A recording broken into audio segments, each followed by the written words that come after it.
Hello students, myself Dinesh Kumar Jain, DJ sir from Kota, my channel Meditech Kota।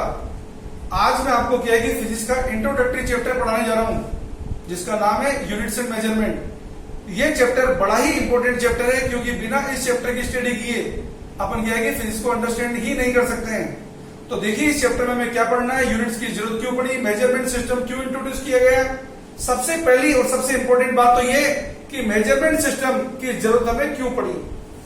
Dear student, in order to bring the uniformity in measurement throughout the world, the measurement system becomes essential. In order to bring uniformity in measurement, the measurement system became essential in the country. Okay, because different parts of the machine are manufactured at different places in the country, so measurement system is essential. Okay, तो देखते हैं अपन यहाँ पे क्या है कि कुछ बातों के बारे में क्या है कि बात करते हैं। फिजिक्स क्या चीज है, फिजिक्स हमें क्या है कि क्या सिखाती है, फिजिक्स में हम क्या पढ़ते हैं। Physics is a fundamental science जो हमें क्या बताती है, जिसके अंदर हम नेचुरल फिनोमिना की स्टडी करते हैं। फिजिक्स का ऑब्जेक्टिव क्या है, हमारे पास क्या है कि लिमिटेड नंबर ऑफ लॉज है। With the help of limited number of laws we explain the future experiments. Okay, this is the main objective of the physics. Physics के अंदर क्या है कि जो भी हम क्या है कि थ्योरीज बनाते हैं, जो भी लॉज बनाते हैं, उन्हें एक्सप्रेस करते हैं मैथमेटिकल इक्वेशन के सपोर्ट से। तो मैथमेटिक्स क्या करती है, mathematics is the language of physics. Mathematics क्या करती है, थ्योरी एंड एक्सपेरिमेंट के बीच में ब्रिज का काम करती है। देखिए फिजिक्स का स्कोप क्या है, scope of physics is very wide. Physics के अंदर अपन क्या है कि बहुत ही वाइड नेचर की क्या है कि इवेंट्स की स्टडी करते हैं। तो देखते हैं फिजिक्स में क्या क्या चीजें पढ़ते हैं। These are the various forces in the nature, these are the types of forces, relative strength of the forces and range of the forces. सबसे पहले बात करते हैं न्यूक्लियर फोर्स की। न्यूक्लियर फोर्सेज जो होते हैं केवल न्यूक्लियर रेंज में ही काम करते हैं। न्यूक्लियर रेंज क्या होती है, 10⁻⁻15 मीटर से 10⁻⁻12 मीटर। जब न्यूक्लियस में न्यूक्लियन के बीच का सेपरेशन 10⁻⁻15 मीटर होता है तो nuclear forces are most strongest one. जब न्यूक्लियस के अंदर जब क्या है कि न्यूक्लियन के बीच का सेपरेशन 10⁻12 मीटर हो जाता है तो न्यूक्लियर फोर्सेज की स्ट्रेंथ हो जाती है 10⁻0। तो न्यूक्लियर फोर्सेज को हम क्या बोलते हैं, सैचुरेटेड फोर्सेज भी बोलते हैं, क्योंकि उनकी रेंज क्या होती है, वेरी स्मॉल। न्यूक्लियर फोर्स की रेंज है 10⁻⁻15 meter. When the separation between nuclear particle is 10⁻⁻15 meter, nuclear forces are most strongest force among 4 fundamental force in nature. When the separation between nuclear particles becomes 10⁻⁻12 meter, then the strength of nuclear force becomes 0. Okay, तो कभी अगर आपसे कोई numerical में पूछता है if two protons are separated by a distance of 10⁻⁻6 meter, 10⁻⁻6 meter का मतलब क्या हो गया, ये बात हो गई बियॉन्ड न्यूक्लियर रेंज का। तो बियॉन्ड न्यूक्लियर रेंज याद रखना, nuclear forces are not strongest. उसके बाद हमारे पास इलेक्ट्रोमैग्नेटिक नेचर के फोर्स जो है ये बहुत स्ट्रॉन्गेस्ट होते हैं। जैसे क्या है कि आपसे कोई पूछता है कि क्या है कि जंगल का राजा कौन होता है, तो जंगल का राजा शेर होता है। लेकिन याद रखना शहर का राजा नहीं होता शेर। अगर क्या है कि शेर कभी शहर में आ जाएगा तो क्या है कि लोगों को क्या है कि शेर को पकड़ना पड़ेगा, बांधना पड़ेगा और वापस जंगल में पहुंचाना पड़ेगा, क्योंकि शहर का राजा क्या नहीं होता, शेर नहीं होता, याद रखना। ओके, तो यहाँ पे क्या है कि न्यूक्लियर फोर्स क्या है कि स्ट्रॉन्गेस्ट होते हैं, लेकिन कहां पर, केवल न्यूक्लियर रेंज में, ये बात याद रखना। And nuclear range is very small. Okay, अब इसके बाद बात करते हैं इलेक्ट्रोमैग्नेटिक फोर्स की। इलेक्ट्रोमैग्नेटिक फोर्स की क्या है कि रिलेटिव स्ट्रेंथ है 10⁻⁻2 और इसकी रेंज कितनी, इनफाइनाइट। बात करते हैं वीक फोर्स की। वीक फोर्स की क्या है कि रिलेटिव स्ट्रेंथ न्यूक्लियस के कंपैरिजन में कितनी होती है, 10⁻6 और इसकी रेंज कितनी, 10⁻17 मीटर। बात करते हैं ग्रेविटेशनल फोर्स की, इनकी थ्योरेटिकल रेंज इनफाइनाइट होती है और ये क्या है कि 4 फंडामेंटल फोर्स में सबसे वीक कैटेगरी के फोर्स होते हैं। इनकी रिलेटिव स्ट्रेंथ होती है 10⁻38। अब आपको मैंने बताया कि फिजिक्स की क्या है कि रेंज वेरी वाइड है। अगर फिजिक्स में बात करें डिस्टेंस के बारे में कि कहां से कहां की डिस्टेंस के बीच में फिजिक्स हमारी स्टडी करती है, तो physics deals with distance of 10⁻⁻14 meter to 10⁻25 meter. 10⁻⁻14 meter क्या है, ये है साइज ऑफ न्यूक्लियस।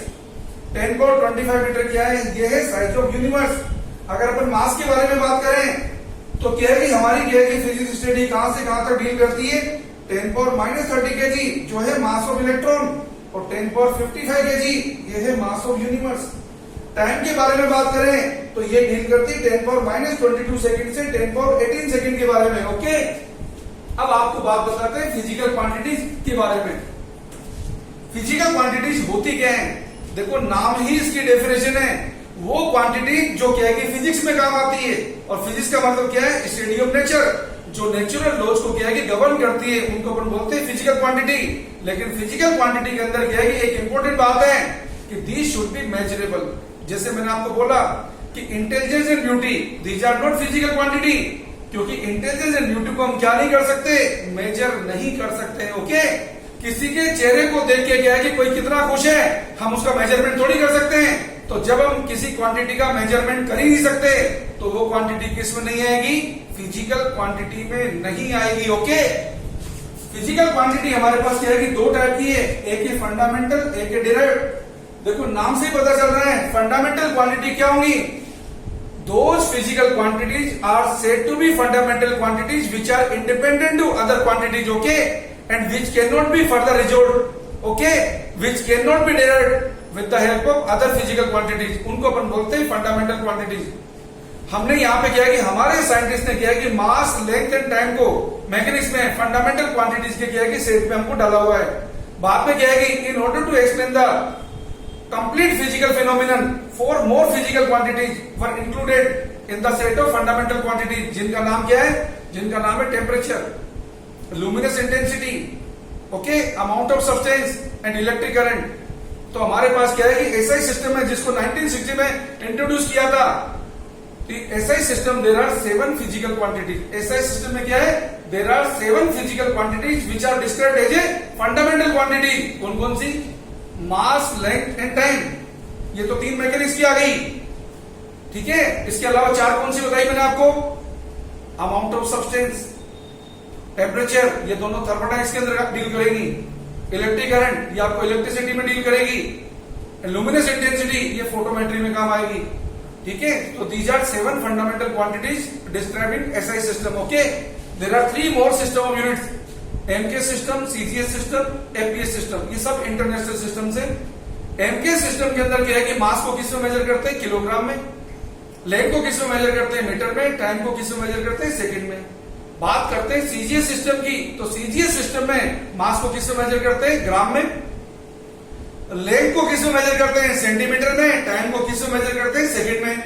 बात करते हैं किसकी? एपीएस सिस्टम की, तो एपीएस सिस्टम के अंदर क्या है कि मास को किस में मेजर करते हैं? पाउंड में। लेंथ को किस में मेजर करते हैं? फुट में। और टाइम को किस में मेजर करते हैं? सेकंड में। So total there are 4 measurement systems, okay, APS, CGS, MKS and SI system. Okay, अब आपको क्या है कि बात बताते हैं यहाँ पे फंडामेंटल एंड डिराइव्ड यूनिट्स के बारे में। देखो, नाम क्या है? यूनिट। पहले तो समझो यूनिट होती क्या है।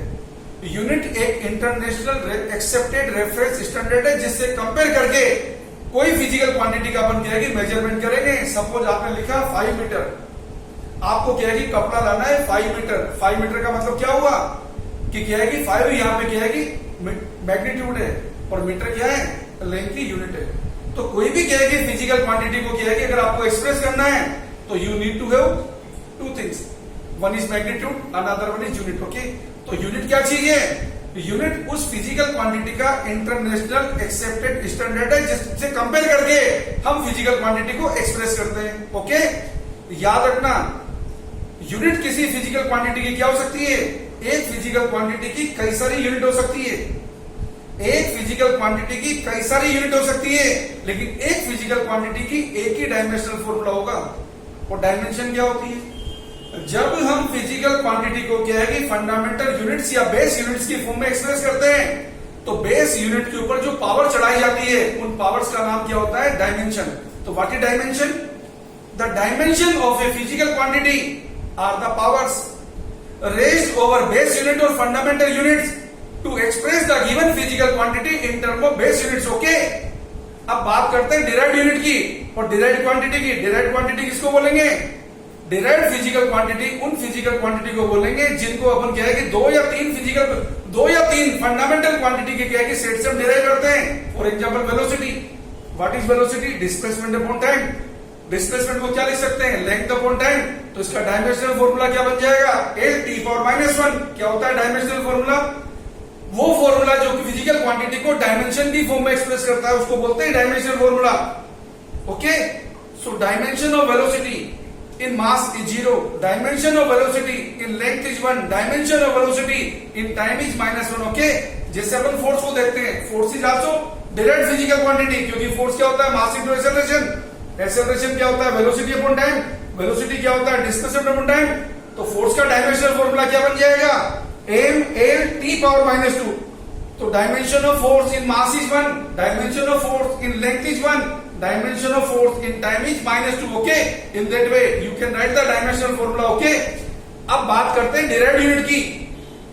देखो, एक फिजिकल क्वांटिटी की एक यूनिट होगी, ऐसे तो क्या है कि there are so many physical quantity, इस तरीके से तो हमारे पास सो मेनी यूनिट्स होगी, लेकिन अपन क्या है कि इतनी यूनिट लाएंगे कहां से, उनकी जरूरत ही नहीं होती, क्योंकि क्या है, जैसे वॉल्यूम है, वॉल्यूम को किसकी टर्म में एक्सप्रेस कर सकते हैं, length into breadth into height. तो सभी क्या है कि लेंथ की यूनिट में आ जाएगी, नहीं आ जाएगी।